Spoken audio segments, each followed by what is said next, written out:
We will now continue with our discussion of plotting functions. In this follow-up, we'll discuss asymptotes and extrema, which I consider to be more advanced topics. However, we've already seen examples of these, especially asymptotes. So what are these?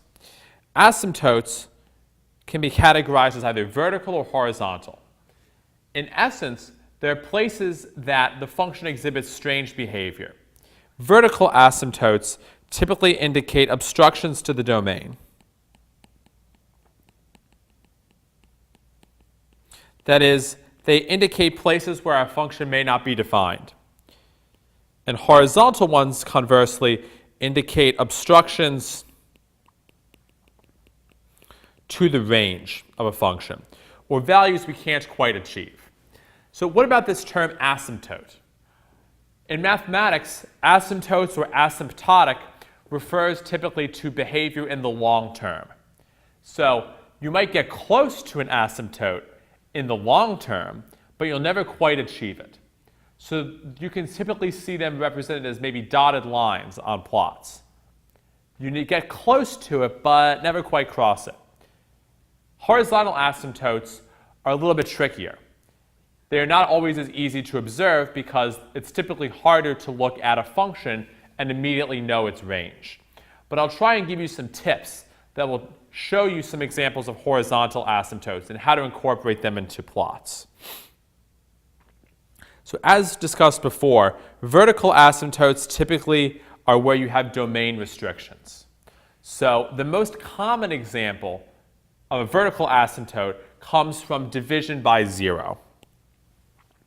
So a typical example would be, say, f of x equals like 1 over x plus 1. At x equals minus 1, we would be dividing by 0. So that tells me I'm going to have a vertical asymptote at x equals minus 1. And the picture for this is typical of vertical asymptotes, where I get very close to that dotted line, but I never cross it. And in fact, asymptotes sometimes have this breaking property, where you're on one side of the asymptote to the left, and then on the other side on the right, you are a positive number. So it's very common to go from negatives to positives this way. In calculus, you study exactly this type of phenomenon sometimes. You discuss notions of continuity of functions, where you get an even more delicate treatment of asymptotes. Horizontal asymptotes, on the other hand, are really range restrictions. So output values that a function gets very close to but never quite achieves. So a classic example of a horizontal asymptote can be seen with the exponential function, which gets very, very close to y equals 0, but never quite crosses it. So a nice example here is f of x equals e to the x, and the line y equals 0. Y equals 0 is a horizontal asymptote here. We get very, very close to it, but we never quite cross it. So let's take a look at a classic CLEP type question. I show you a rational function that is a ratio of two polynomials, and I ask you to identify the asymptotes. So let's start with the vertical asymptotes, since those are a bit easier. In this case, I look for places where I might be dividing by 0. So when does x minus 3 equal 0? It's exactly when x is equal to 3. Now the horizontal asymptotes are a little bit different. I'm looking for long-term values that I get very close to but never quite achieve. So there's a trick for finding these for rational functions. You take the ratio of the leading coefficients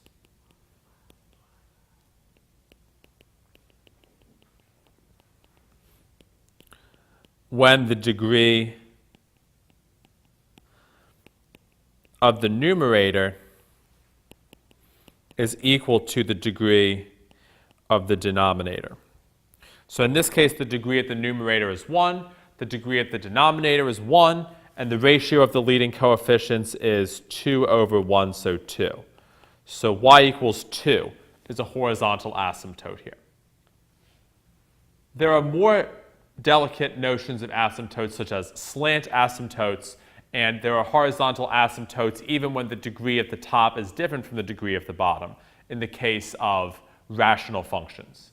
These are very fringe cases compared to the ones I've discussed. And if you're interested in learning more, I recommend reading the corresponding sections in our textbook that we have suggested on this material. So what are extrema?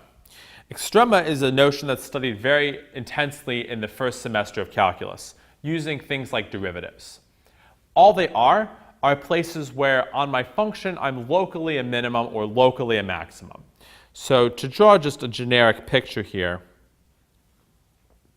extrema could be places like here, here, and here, where I'm locally a minimum, locally a maximum, and locally a maximum. Oh, there's probably a minimum here.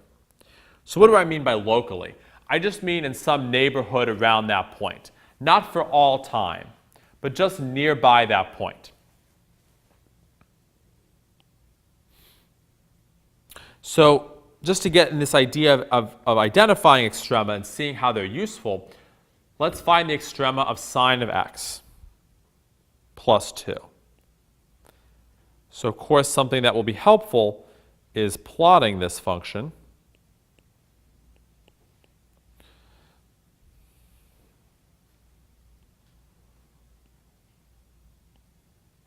So here is, actually I made that a little bit too flat.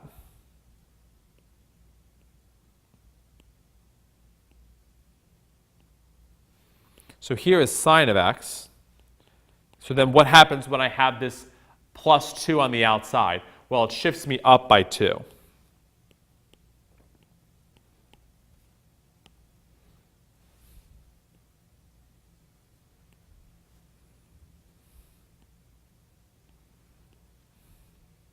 So the picture is something like this. So on the interval x lying between 0 and 2 pi, my maximum is here. And my minimum is here. So how could we have shown this theoretically without having to use the plot? Well, this is something you do in calculus. You would do something called computed derivative and use that information to identify the minimums and maximums. However, the concept doesn't require calculus. We can define what a minimum and maximum are without that notion of derivative. It becomes much harder though. Typically, you would want to use a plot or know something about the plot in order to be able to find these things.